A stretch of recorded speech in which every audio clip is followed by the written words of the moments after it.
Governments around the world are hoping to turn up the pressure on Vladimir Putin by imposing sanctions against businesses, banks, and individuals. Private companies are also getting on board by stopping business with Russia. Companies like Canadian Tire, Canada Goose, and Shopify. I spoke with Innovation Minister François-Phillipe Champagne about those efforts earlier today. Minister Champagne, good morning.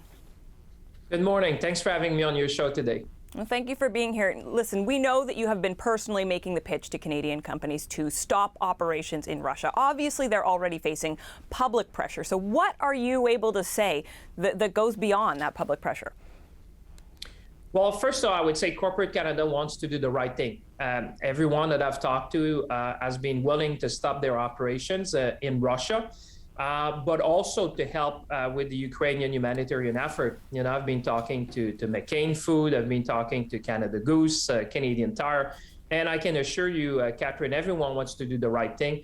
They understand that this is the time for maximum pressure on Putin's regime. We want to isolate the regime both diplomatically, financially, economically, and everyone is finding a way to help, and we certainly appreciate that, and I'm reinforcing that message every day.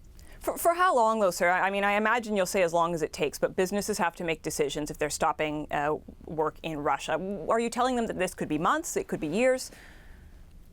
I think things are never going to be the same, Catherine. I think what you're saying, in my view, if I look at the world, Vladimir Putin has erased 80 years of history in about a few days with horrific tragedies and killings that we've seen. So I think corporate Canada and I would say business around the world are going to put a different eye on Russia that they used to, even after this conflict, because stability, predictability, the rule of law has been eroded to the core when it comes to Russia. And therefore, I would say that people would be reconsidering doing any operations in Russia for a long, long time, in my view. I have heard you say that Vladimir Putin must pay for what he has done. Do you believe that he will actually face justice for the war crimes he's accused of committing? I'm trying to conceive of how that could happen, given what's going on right now. What I wish, and I think that's the world and the international community is pushing in that direction. I mean, we have Canada has been one of the countries which has been part of the reference to the International Court of Justice, the International Criminal Court. Obviously, under the Geneva Conventions, the bombing of schools, of hospitals, of civilians would constitute a violation of the international treaties that exist. But surely he doesn't care. Pardon me, Minister, but surely he doesn't care, given what he's doing.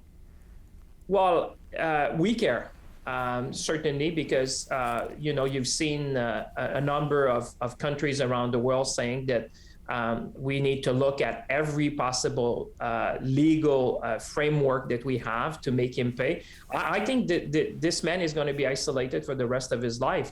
And he's bringing the Russian population in a sense that we've seen voices who oppose the war being arrested. He's taken control of every aspect of society to promote disinformation. And I think this is not going to end well for him, for sure. And the international community is more mobilized than ever. What we've seen is reminiscent of 1945, some of the images we've seen. So certainly, I wish and I hope that we will continue as the international community to put maximum pressure on him.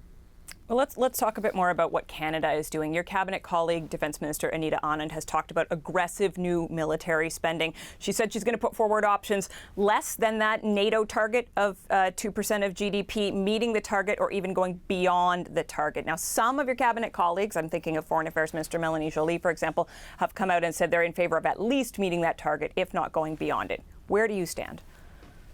Well, I was pleased to see that she said she would be, Minister Anand would be presenting aggressive options. You know, since 2017, we presented a plan to modernize our armed forces, to increase investment.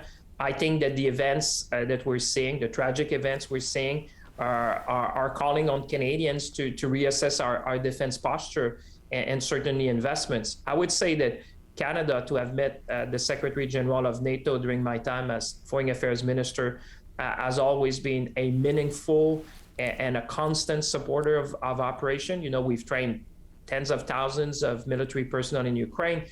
We've been there in Latvia with NATO for a number of years, and now we've seen a frigate leaving Halifax yesterday as part of Operation Reassurance to help NATO in Europe. So we've always had a meaningful contribution, but certainly I'm very pleased to see that she will be bringing aggressive options to see what we can do more with respect to defense in our country. I'm going to try to pin you down a bit, though, Minister. Are you in a headspace? I appreciate you haven't seen the specifics yet, but in principle, you're willing to support at least meeting the NATO targets, if not going beyond them?